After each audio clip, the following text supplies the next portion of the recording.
Hey everybody, welcome to the Inside Sports Studio for this edition of Talkin' Hockey. I'm Charles E. Smith Jr. Great show for you today. Of course, it is conference championship time. We're going to break down all of it. Let's go ahead and first thank our sponsor, thepuckshopshere.com. Discount hockey gear available online. Free shipping on all orders over $75, and when you use the promo code Inside Sports upon checkout, you'll receive an additional 10% discount. Well, you know, I can't do this show by myself. I need to usher in a little bit of help, so got one of the foremost, as I call them, the foremost hockey minds you will find anywhere. From hockey54.com, none other than Lonnie Schwartz. And if you want to follow his smart little quips and tidbits and little pearls of wisdom, you can also follow him on Twitter at theschwartz54. So without further ado, once again from an undisclosed location somewhere in eastern Canada, rumored to be in the Toronto area, he's been seen maybe in and about the NHL, the Hockey Hall of Fame. Lonnie Schwartz. Lonnie, what's happening? Happy to be back again. It's another week of predicting what's going to happen in these fancy playoffs, and I feel like Pepe Le Pew right now because I got skunked this round. I was an absolute zero, and well, what can I say, Charles? I'm ready to debut a secret weapon when it comes to predicting the conference finals. So when we get in on that, I will reveal very shortly what I have as my tool to help me predict what will happen in these conference finals. All right, man, I can hardly wait. And yeah, here's to you in that last round, because you know what? It's very hard to go 0-4. I don't know if I've ever done it myself. Oh my! You know, I look. All I could do was look at what was in front of me and see what I saw in the previous round and base my opinion on those very attributes. And who would have expected the Philadelphia Flyers to forget how to score goals, to maybe adapt their game to not acting like a bunch of kindergarten kids that didn't get the alphabet blocks after the whistle? Like, come on. You know what? Here's you the heard thing. Marty, right? Yeah. No, okay. Here was the thing, was that I had said, beforehand that if the Devils were to win that series, then you could give Marty Brodeur the Conn Smythe Trophy just based on that, even if, no matter what happened the rest of the playoffs. But that wasn't the case, and I got to give due respect to the New Jersey Devils because, really, they went out and they outplayed Philadelphia in that series. And not only that, but that the clincher, that Game 5, was vintage Devils hockey when they had the lead on the Flyers in the third period and just put them on lock. So who knows? Maybe Marty is getting ready to go for a little bit more late in the Stanley Cup glory there. But yeah, the Devils are they're rolling along. They're just rolling along, and they're getting the offense that they need. Like I said on our last show, bit of a no-name defense, right? You've got Salvador and Green anchoring the blue line, and Zidlicki, or Zidlicki, however you want to pronounce his last name. I got to find out from the cat himself because I always like to, pronounce the last name properly. And all. That's their last name. That's all you got, right? Right. But you also have Brodeur in net. We don't need to speak any more of his virtues because if you don't know, then you don't know, as Biggie Smalls would say. But you also have the two offensive driving forces playing like they need to at this point in time, and that's Kovalchuk, who is, I think he's third overall in playoff scoring right now, and Parise. I mean, those are their two big paychecks, and they're playing like they deserve those paychecks, even though, as everyone should know, players don't get paid in the playoffs. So what do you have left? You have your other guys like Zubris and Zajac, who are also playing out of their mind. Zajac is, near 60% on the face-off dot? Well, Travis Zajac, you're getting great value from everyone. Travis Zajac, to me, he's kind of a Parise light type of the way that he plays, not taking anything away from him. And then you've got one of the a little Gianta brother playing out there. And the other thing is Adam Henrique. Right. What about Adam Henrique? He's been Rookie of the Year candidate right there. Fantastic. He's got good speed. He's getting it. He's getting his getting his hands dirty a little bit, scoring timely goals. He's going to be a problem. Yeah, and it's a complete team and a disciplined team. That's the most important thing. I was going to say this just before, where Brodeur was saying, we let the Flyers play their game. Pittsburgh got sucked into it. We weren't. You're going to throw a punch after the whistle? That's great. You take a roughing penalty, and we'll make you pay. Right. That you hit our guys, that's fine. We won't retaliate any kind of dirty way. We'll keep it clean, like the guy on the Mr. Clean bottle. Nicely clean shaven, and he'll make you pay for it if you get dirty. He'll wipe you right out. And that's what New Jersey did the whole series. Played smart, disciplined hockey, as you were pointing out, New Jersey brand defense, but also opportune offense. And I don't know, you want to talk about a guy who could well win the Conn Smythe, because that's what everybody talks about right now. It's not even the finals yet. You were talking about Brodeur. Maybe Kovalchuk does. Yeah.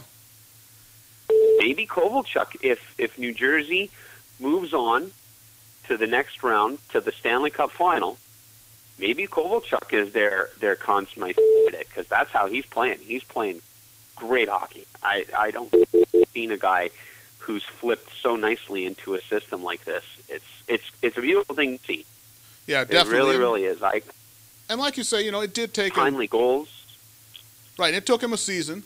It took him a season to adjust to everything, but now, he's in there and he's playing well. So, hey, we got an old school matchup. When you look at the rest of the East. Of course, the New York Rangers, they finished off the Washington Capitals just last night, and also finished off any hope that you had of actually having predicted a game right in the second round of the playoffs as well. So, the New York Rangers, though, 2 7-game series that they had there. I think the Rangers, maybe they have a few flaws, but like we talk about, it's Henrik Lundqvist when it comes down to it. Lundqvist is able to get it done, play well in the big games, and it seems like that's maybe been the difference here in both of these series with the Rangers, against Ottawa and then against Washington. Lundqvist, and by the way, Braden Holtby by no means was at fault for anything that faltered with the Capitals throughout both their series. I mean, he was solid. We'll see how he plays throughout next year, because that's always the telltale. You can have a great playoff run.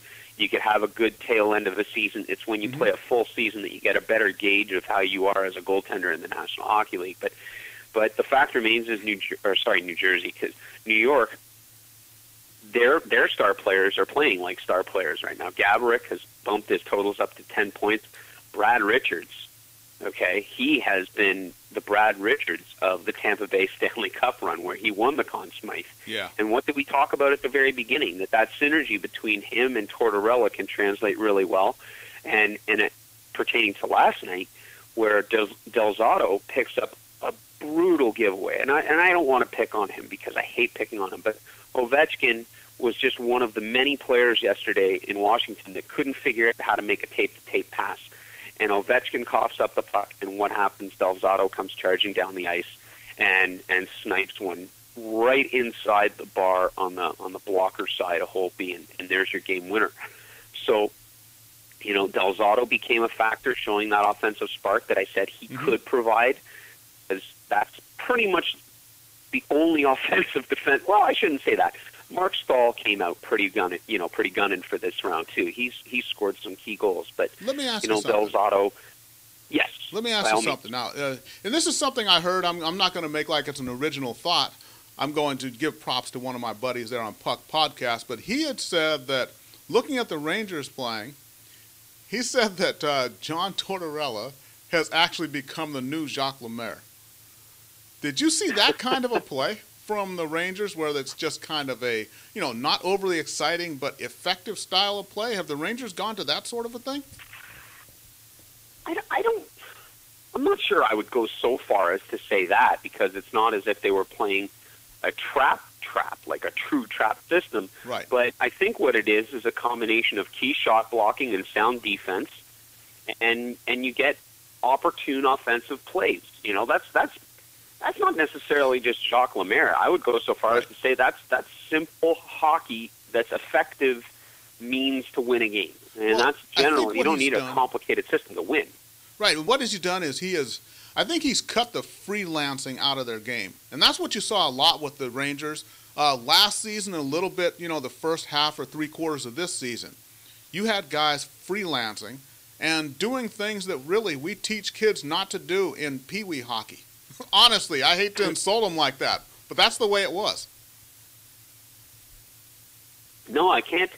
Again, like when you talk about the series that we've seen for both Ottawa and Washington when it comes to the Rangers here, is they've just played very simple, effective hockey. And then look, Washington was very similar in that capacity. Ottawa was very similar in that capacity. That's why it went 7 games, because you saw good, solid, smart hockey. You didn't see a lot of gaps in the defensive zone that you went, oh my God, how did that happen? And what was it like with Detroit and Nashville, where you had everybody and their cousin chasing the puck, and you had all of Nashville standing in the slot and ready to score an empty-net goal, basically. You weren't seeing those defensive gaps. You were seeing smart hockey. And that's all you need to do to execute and win, even at the pro level, never mind at Pee Wee or Bantam or what have you. That translates to every level of hockey, and I think that's what we're seeing out of the teams that are where we are now. All right, playing smart hockey, no major defensive zone screw-ups that you can turn to and go, oh, that just changed the whole game. Right? Exactly, I agree. And you know what? Speaking of smart hockey, we can go ahead over to the Western Conference, and we can look at a series. Don't we have to predict first? We want to go ahead and predict the winner first? We want to go ahead and do... Let's predict. I mean, we just finished talking about the East. I want to whip out the secret weapon already. We're almost halfway through the show. Hey, Eastern Conference. Eastern Conference Championship. Let's go for it, man. All right. New York Rangers, the New Jersey Devils. The secret weapon that I'm employing for all my American friends, if you're unfamiliar, our dollar is a coin. It is a loonie, as we like to call it, because on one side is a loon, very similar to a duck, but a pointy beak. It's the Canadian loon. The other side, the Queen of England, Elizabeth herself. If it comes up heads, it will be the New York Rangers. If it comes up the loon side, tails, it will be the New Jersey Devils. The fate is in the coin's hand, just like Harvey Dent, little Two-Face. Speaking of which, I think it's appropriate for this series because I'm referring to the New Jersey Devils as the Dark Horse Rises, just like the Dark Knight there. So here we go. Coin flip is... It fell off the top of my hand. I didn't even see the result. Here we go again. Charles, this isn't going over so very well here. I'm not making a good catch here. I'm out of practice. And it comes up. Uh-oh. People in New York aren't going to like this. It came up tails. It came up tails. So the coin says New Jersey is going to win this series in enough games to win the series. Okay. There we go. They're going to win it in at least 4 games. I'm not even putting a number on it. New Jersey's winning the series. All right. Well, this is a tough one. This is a tough one. You look at the goaltending.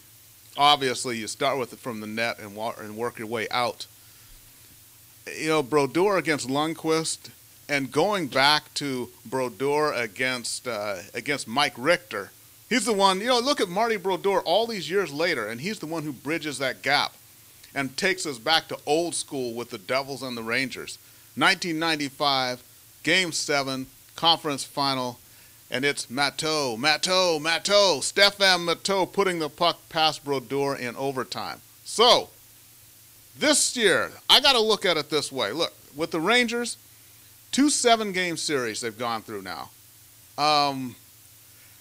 I think at the end they were able to exploit some of the weaknesses. When you look at Ottawa was a little bit deficient. The Capitals were working into a new system. I think the Devils are comfortable enough to go out there and play their game against the Rangers, and I think those very fine lines that separate going to the final from not going to the final, which the Rangers have had those advantages in the past 2 series, I think those advantages will go to the Devils this time. And you know, by the slimmest of margins, and I wouldn't mind seeing another 7-game epic conference final like we did in 1995. But I got the Devils in this one. I like the Devils to advance to the Stanley Cup final. So we're both on the same page, or at least you and the coin. Right, exactly. On the same page. I'm only vouching for the coin this round, and I have to go with that too for those very reasons and for the reasons that we were talking about before. You've got players earning their paychecks in New Jersey right now with the likes of Parise and Kovalchuk. Strong defense. These teams are very similar in their dynamics from front to back. So I'm going to stick with the coin. We're both with New Jersey. You wanted 7 games. I'll concur and say 7 games. I'll go with that because that's what I want to see, and I'll blame the coin if it all goes wrong. And you know, I mean, Henrik Lundqvist against Marty Brodeur, a classic goaltending matchup, and I think this is a hockey fans series. It may be low scoring, so it may not for the casual fan, they may not like it, but it doesn't matter because this is going to be a classic series. It's going to have everything. It's going to have good defense. It's going to have strong goaltending. You're going to see New Jersey play in the trap. It's going to be a good series. It's going to be good. Absolutely, I'm excited. We're good hockey, folks. Good hockey. All right, that's perfect. What you want, right? Good hockey. Yep. Let's go ahead. Go out there, boys. Play some good hockey. For some other boys who are not doing tea times now, and that's in the Western Conference, the Los Angeles Kings and the Phoenix Coyotes. You know what? Let's talk. We know what the Kings have done, and I'm out here going to their games and everything, but we'll save that. I like the Coyotes because, you know, I picked them in the first round. I did not pick them in the second round, so they kind of ruined me in the second round, but that's okay. So, the Coyotes, did we expect this kind of a shutdown, though, of the Nashville Predators? I think they were as surprising in this round, really almost as New Jersey was against Philadelphia, because you saw them go out, they took the play to Nashville, and they took Nashville apart. They really they took them apart. Yeah, Nashville got absolutely nothing going. I think part of it is that I was praising Andrei Kostitsyn too much, and that Andrei Kostitsyn said, What? Rads, you hear this? That guy, the Schwartz, is saying I'm doing all right. Let's go out and party, man. But Nashville, I think part of the reason Nashville lost is because, yes, a lot of Nashville fans were very excited that Radulov would be that key offensive player, that dynamic offensive player that they needed to get them over the hump. And, of course, we finally hear that, Radulov was injured, had this problem in the KHL, but still came through in the NHL and whatever. You know, dude, last time I checked, hangoveritis is not a long-standing injury. Get over yourself and play hard hockey. Everybody plays with injuries. You played with no heart, and that's what helped bring the downfall of your team. And by the way, to give some props to Section 303, because Jeremy writes a great column. A lot of great bloggers out of Nashville. We were talking about this before the show even kicked off. Is where's Zach Parise going to land? And Jeremy is pining for Zach Parise to come to a place like Nashville because they need that kind of offense, right? They do. And a player like Parise, who shows exemplary leadership and has great offensive skills and doesn't know the meaning of the word quit. Like you say, hey Zach, define quit. Sorry, how do you spell that? Yeah. No, I don't know. You're putting together four letters. Is it 4 letters? I'm not even sure how it starts spelled. with KW, I think. Yeah, that maybe. Yeah, it sounds more like a KW. Parise would be a great fit there, but again, it all depends on how things are going to fall with Weber and Suter, and if they're going to have the budget to be able to do this. But that's for another show entirely. But well, one other thing I wanted to mention was that when you talk about Parise, and one of my great moments that I can like cross off my bucket list at the NHL Awards show in 2010, I actually played blackjack with J.P. Parise, Zach's dad, who I watched play in the 70s. And you know, looking at the way that Zach plays, if you know anyone who's old enough, or if you watch old tapes, or if you're a historian, if you know about J.P. Parise, it's really not surprising the way Zach plays, because being held accountable to J.P. Parise, who was as tough as they come when it came to getting into the corners and making things happen, and he's just passed that down the bloodline. That's the way that went. J.P. Parise was just a great player, and Zach has followed suit.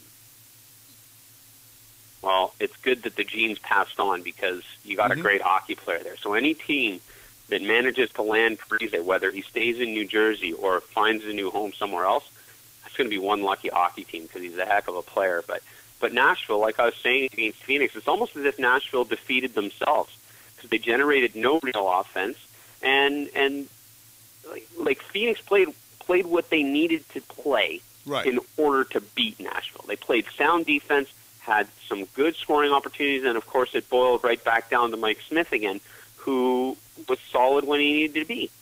I almost slurred that. It sounded like I was partying with Radulov there. He was as sound as he needed to be. He was great positionally, made some really outstanding game-breaker saves that he needed to make when the team needed those saves. It's a very complete hockey team.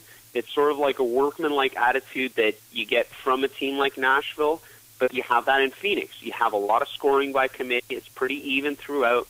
Vermette is their big goal, their big goal and point leader right now, and Shane Doan is playing like a Dustin Brown. It's like these two teams here almost, LA and Phoenix, can cancel themselves out in certain ways.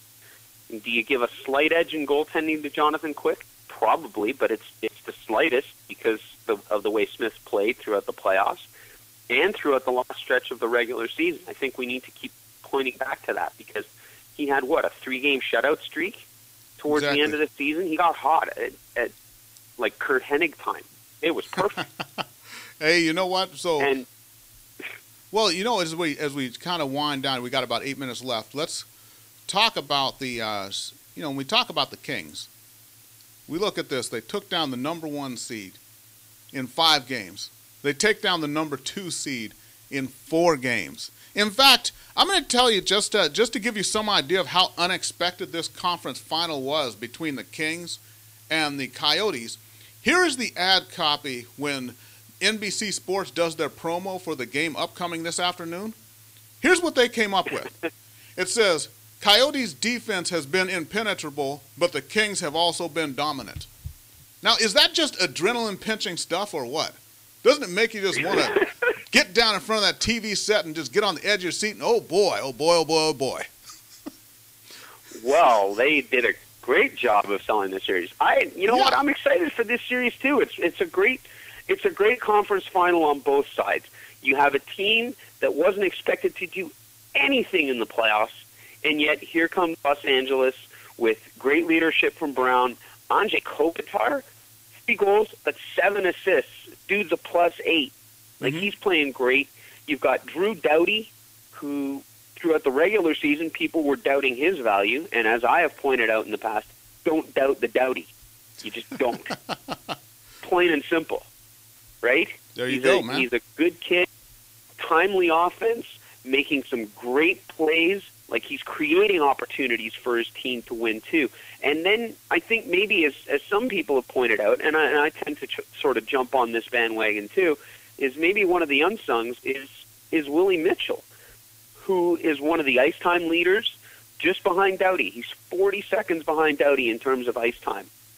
And yet he's just a tough guy to play against. He and Scuderi too, who is key to Pittsburgh's Stanley Cup victory.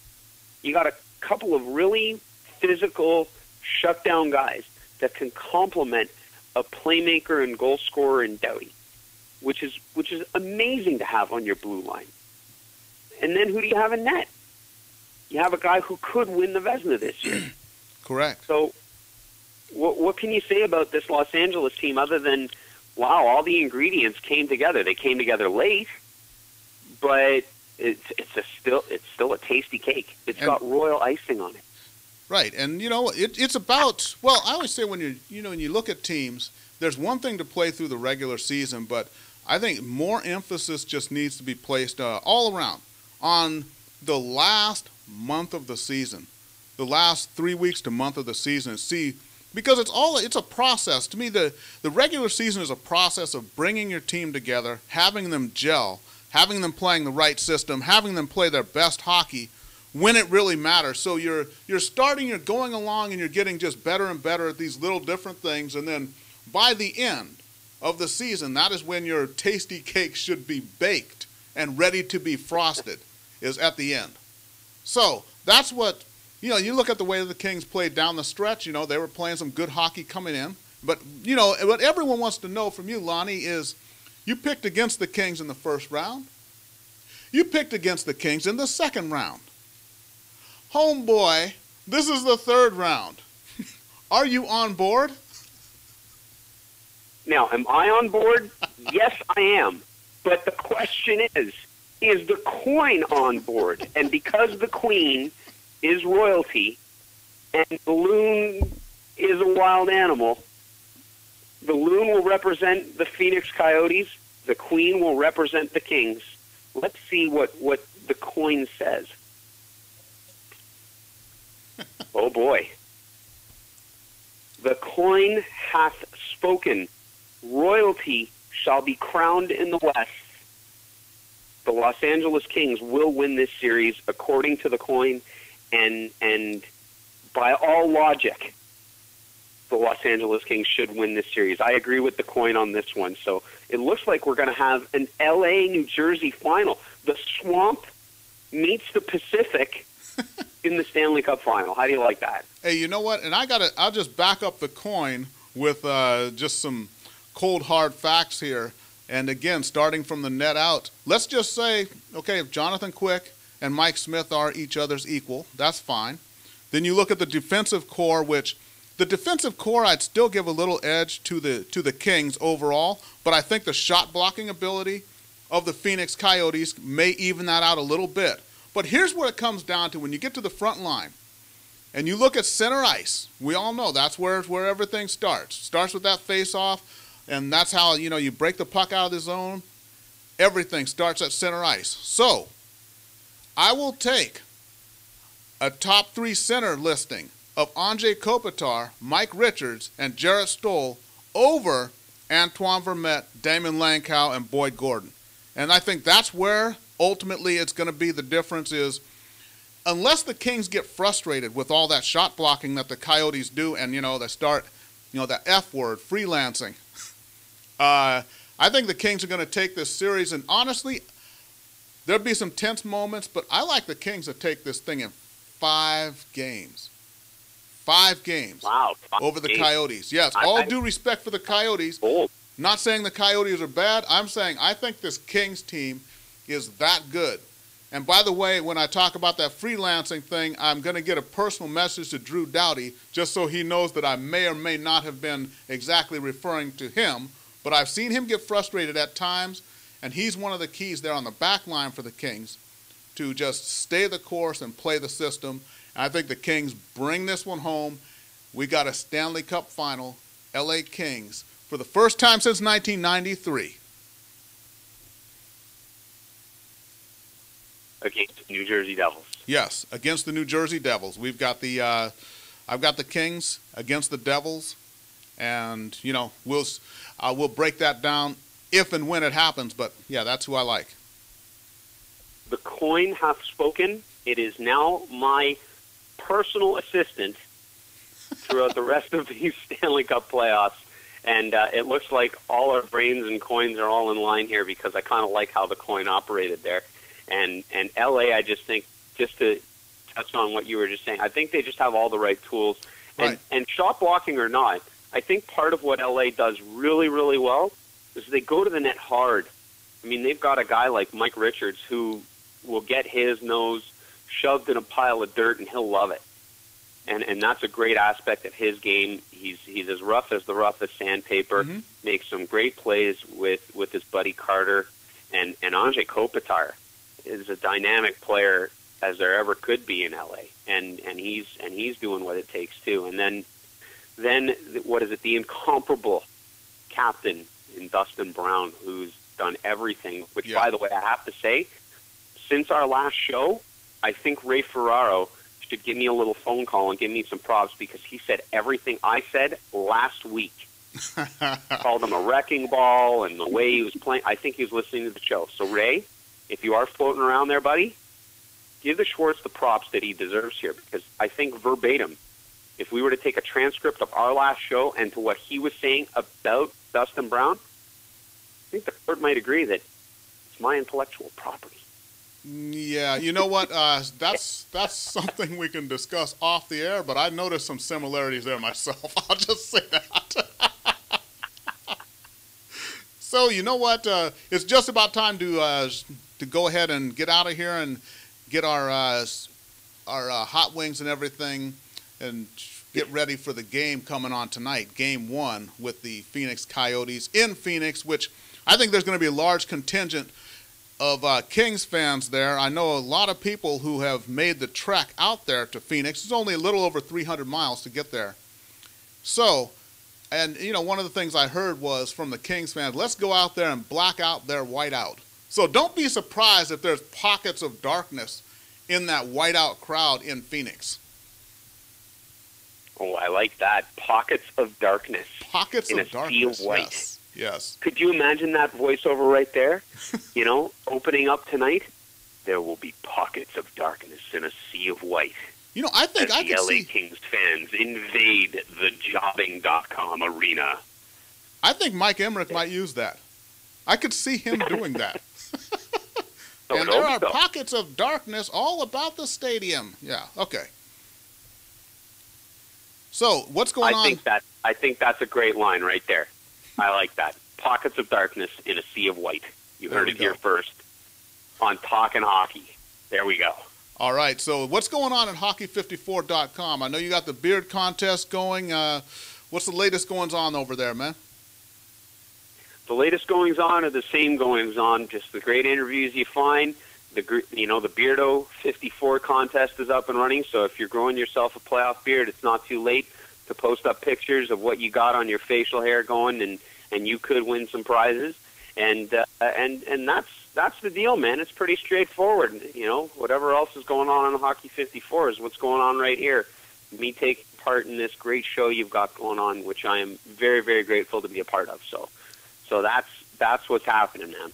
All right, perfect. And you know what? We should make a pact to make sure that we are on Twitter, ferociously and voraciously on Twitter during each of these conference championship games. You at the Schwartz 54 and myself at the Inside Sports. So everybody get on there and follow us, and we'll be tweeting and twatting or twitting away during the games. Well, I'll do my best. I do have a softball game tonight. It's my first slow pitch game. I deviate a little bit during the summer to play from hockey to playing a little bit of slow pitch. So when I get home, I'll definitely have the game on, and I'll definitely be getting myself some tweets going on about what's happening in the game tonight, because I'm really excited to see how this unfolds. And like we've been saying, pockets of darkness invading a sea of white. There we go. Tonight. I love it. I love it. Check your local listings. All right, so, you know, I do have to say that, you know, on the Thursday game, even though I'm the one making this pact, but on the Thursday game, I'm going to be up in the mountains in Yosemite, so I may not be able to Twitter from up there, although I will be able to watch the game. So let's go ahead and get ready to get on out of here, everybody. So remember, we're thanking our sponsor, the puckshopshere.com, discount hockey gear available online. The best prices already. Enter the promo code Inside Sports upon checkout. You get an additional 10% discount and free shipping on all orders over $75. Lonnie, any final words for us? The coin hath spoken. LA will defeat the Phoenix Coyotes, and the New Jersey Devils will top King Henrik and the New York Rangers. All right, fantastic. So everybody, thank you for listening to us today. The show has been Talkin Hockey. I'm Charles E. Smith, Jr. So for Lonnie Schwartz, who is in an undisclosed location in Eastern Canada, thank you for watching, and we will see you next time.